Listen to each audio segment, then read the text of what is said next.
Back at Cox Pavilion and joined by a special guest, Albert Hall, the NBA Summer League Vice President. My this man. guy makes it happen. We had a good time this week. You have to be awfully proud of all the happenings. Yeah, it's been great. I mean, 24 teams. We were a little ambitious going in with 60 games in 10 days, but we pulled it off. Yeah, and it's unbelievable, the growth of this thing. In 2004, we started with 6 teams, and 6 teams kind of on a wing and a prayer, and said, you know what, Vegas is a good market, easy to get in and out of, and they're dying. Obviously, everybody here loves basketball. Greg can attest to that. But it's grown, and really from a standpoint of talent, I mean, we've had the most talent here ever. This year has been unbelievable, and it's not only the first round picks this year and the second round picks, but last year's draft as well. You know, what's even more impressive, you don't even remember we had a lockout last year. With what this has been a seamless transition with what you guys have been able to do. The growth has been unbelievable, Albert, and a lot of credit goes to you and what you guys have been able to do. Just talk about the overall success and where you see this going in the future. Well, I mean, it can go not only get better on the court, but off the court as well. I mean, what we've done on the court, and the teams really enjoy with the player development and the coaching development that goes on, I think that will continue to grow and get better and better. But now we're also seeing the growth from the NBA, from marketing standpoint, from some of the ancillary events. We've done a Hoops for St. Jude event every year, so that continues to grow. A team like the Warriors does a great job every year of really integrating their partners. This year they brought out, I think, 60 different people who'd spent upwards of a couple $100,000 with the team, either through season tickets or a partnership or sponsorship. So I think you'll see a lot of those Teambo activities start to increase as well. And then, I mean, as Vince just said, you just said we didn't even have a season last year because of the lockout. The fans came back in record numbers. We're up about 15 to 18% when it's all said and done, attendance-wise, and it's been tough to pick an all-star team just because there's so many players. So I think even you see guys like a Wesley Matthews and a Kawhi Leonard and some of the guys that come back and want to play, and they realize, hey, if I haven't been playing since May, this is a perfect opportunity to get right after it. But they know they got to bring it because the young guys are bringing their A game. We are going to reveal the All-Stars for Summer League coming up in our next game. But I wanted to ask you if anyone sort of tries to pick your brain about it, any of the players. I mean, do they inquire about who might be close, or are they looking for maybe somebody to tip their hand, or I mean, because greasing the palm a little bit. Yeah. Not that would happen, but what? No, we've done a kind of a consensus here between NBA scouts, the NBA TV folks, as well as the officials. I'm one. I've seen all 60 games at some portions, not all a game, but and so have the officials. So you got Scotty Sterling down here, who's been here. He doesn't move, and he watches every game. And so it's been a collective, a consensus here on our All-Star team. But there's definitely there's some pride and some bragging rights at stake. Battle drops in a 3, and the Clippers still pouring it on. The lead is now 20. And Albert, I was going to ask you also, you talked about how much basketball you've seen. In a lot of ways, this is becoming like the NBA's version of spring training. It's becoming an event. You talked about the increased attendance. I mean, this thing has, it seems like an opportunity just to continue to grow. And like you talked about some of the current players who come back to play, how great is it for them? They get to come and play in their own system in the summer and work on their game. Yeah, no question. Not only from a team, but as you guys know, I mean, it's become the best term I've heard is it's the Sundance of the NBA. Oh, the Sundance Film Festival. Yeah, there you go. That's a great comparison. I mean, there's if you're in the basketball business, you need to be here at some point. I'm not saying you need to be here for 10 days, but at some point there are so many connections to be made, whether it's through the NBA, through all of the foreign leagues that are here that are scouting guys that may not make a roster. And then, like you say, the opportunity for the players to work with their young guys, integrate a system. I mean, let's take a look at a guy like Josh Selby, for example. I mean, shortened college career, had to come in. O.J. Mayo's in front of him. He didn't have a summer league. They had a lockout, so he missed some time. He comes out here. They tell him exactly what he wants to do, and he's been electric. Yes. So there's a case like that pretty much with every team. A guy like Solinger or Melo here. these guys want to understand, hey, how do I play off of Garnett, or how do I play off of Rondo? And Rondo was at the game last night giving tips to the guys, throughout the game. So. How much of an increase have you seen in terms of scouts here internationally and from NBA? Well, that's been there's been an increase, but that's been a kind of a staple since we started. The international contingent. Warren Legary, my partner, is probably as well connected internationally as anybody. So that was one of the first opportunities where they realized, hey, these are some fringe players. We get a good look at them and get to see them. And now it's just continued to grow. And a crazy story. The Korean Basketball League actually conducted a draft here in Vegas. So that international component continues to grow. And that's one of the great things, Albert, about the game of basketball. It truly is a global game. They play this game all over the world, and there are all these professional leagues that a lot of our fans may not have had the opportunity to hear about, but they're playing it at a very high level. But talk a little bit about, every year we have some guys who have, that just burst on the scene. One of the guys for me this year has been Malcolm Thomas.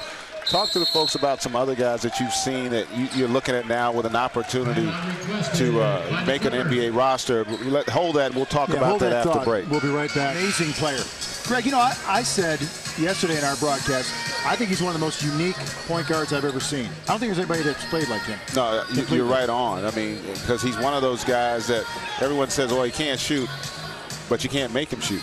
He plays to the beat of his own drum, and that's a unique style, and it's been obviously an effective all-star caliber style and helped the Boston Celtics win a world championship. By the way, this is Albert Hall. He is the Las Vegas Summer League Vice President. He's been talking to us about the growth of the Summer League since it's been here, and what a boon. I guess initially there was a conflict that didn't allow it to be played elsewhere. Tell us the genesis of that. Yeah, well, in 2004 it was the Democratic National Convention in Boston, and they had a summer league scheduled.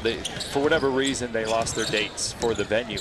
And like I said, Warren Legary and myself had a meeting with the NBA and said, hey, we'll give you a chance if you want to do this out in Vegas. And so that was kind of serendipitous for us, And obviously Boston's here, but it's just grown from then. We started with 6 teams, went to 12, went to 18, 22 in 2010, and now 24. So, and the D-League team too, I want to mention that. We have 23 NBA teams in the D-League team. They always bring a great, very competitive squad every year. So they do a great job. It's been impressive, and we were going to talk a little bit about some of the guys. I mentioned Malcolm Thomas, but there have been a lot of guys who maybe the public doesn't know that have come here and made a name for themselves that they're probably going to get a chance to see on an NBA roster next season. Yeah, no question. And, a guy just finished playing, Tobias Harris, who's been outstanding all week. Not a lot of folks know who he is. I mean, they remember him, again, a shortened college career, transition to the NBA. Another guy, a non-drafted player this week who's raised a lot of eyes is Scott Machado out of Iona. He played real well for Houston. They had 3 first-round picks, and he stole the show in a couple games. So that was a guy Drew Viney, played real well for Miami, kind of a Mike Miller clone. So I know they were really high on him. But then another guy like Corey Joseph, for example, with San Antonio. They always seem to find players. This was a kid 1 year at Texas, actually a local, played in Las Vegas here in high school. Just really got better and better as the week went on, and I think he grew on a lot of the NBA guys. And being in San Antonio, he's going to know how to play. Well, we're really looking forward to revealing the Summer League All-Stars here from Las Vegas. It's always a lot of fun, and we'll also have the MVP unveiled a little bit later. I'd ask you to give us a hint, but we can't do that right now. We'll hold that for a little bit. Vince, we're still in the process of voting for that. Yes. We still haven't determined. You still have to fill out your ballot. Some precincts are still open regarding that? We have not been able to call a winner as of yet. But when did you know, Albert, that Las Vegas Summer League arrived? I mean, what was it that you said one day? You said, wow, I mean, this thing is really big. It was the year when we had Durant and Odin, to be honest with you. That was a real big year for us. Just knowing that you had 1 and 2 and there was that much hype. We had missed the LeBron draft before. And I want to say it was 08 or 09, and my head is ringing right now. But when both those guys came and played, there was energy in the building. Everybody anticipated the matchup between those two. And it was really good. We were like, hey, we have something here. And the folks in Vegas, I mean, like I said, the Rebel days, we started seeing some of those fans coming back out and taking part in it. And then that year we opened up both gyms. So we had just this gym. And so we'll start games on the hour in here and then on the half hour down in Thomas and Mack. And that year we really saw it, and then followed that up with Blake Griffin and then John Wall and Jeremy Lin's story. And you know, there's always something that comes out of this that's a feel-good story. You know, the fans locally support it, but what we're also seeing now is we're seeing a lot of folks from out of town that are coming here, making it a guys' weekend, or, you know, like I mentioned the Teambo stuff before, but we're really, it's become a destination. Here too. Yeah, no doubt about that. Girls' weekend. Saw a few of those last night. Yeah. Almost on cue, we had a couple of young ladies just walk in front of the scorers table on the Never floor. a shortage in Vegas. No. But again, it's been fantastic, and it's been great to really hear the backstories of some of these players, how hard they're working, their journey overseas and back here to summer leagues in Orlando and Las Vegas, because these guys, they're chasing that dream. Yeah. And I know that sounds cliche, but it's true. No question. And those guys, you hear people talk, hey, I'm gearing up, I'm training for summer league, you know, and you get a guy, not to point him out, but Wes Matthews is like, hey, I'm going to play. You know, he gets here, these guys are ready. They're as hungry as can possibly be. You know, Klay Thompson and Chandler Parsons, those guys, and they play well and they shut it down, Kawhi Leonard.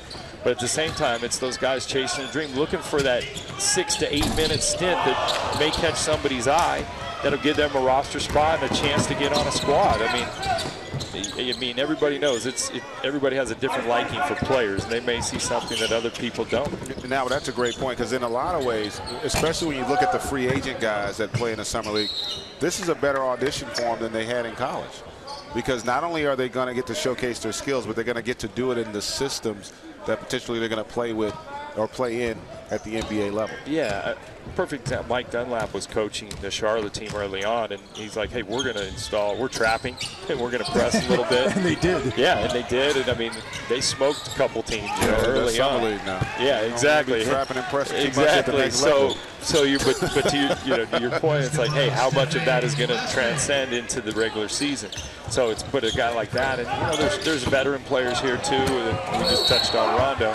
They can instill some, hey, here's how we do it, you know, and it's good for these young guys to learn early. I had to point out one in the game before. Sure. Mentioned these guys, and it's their dream.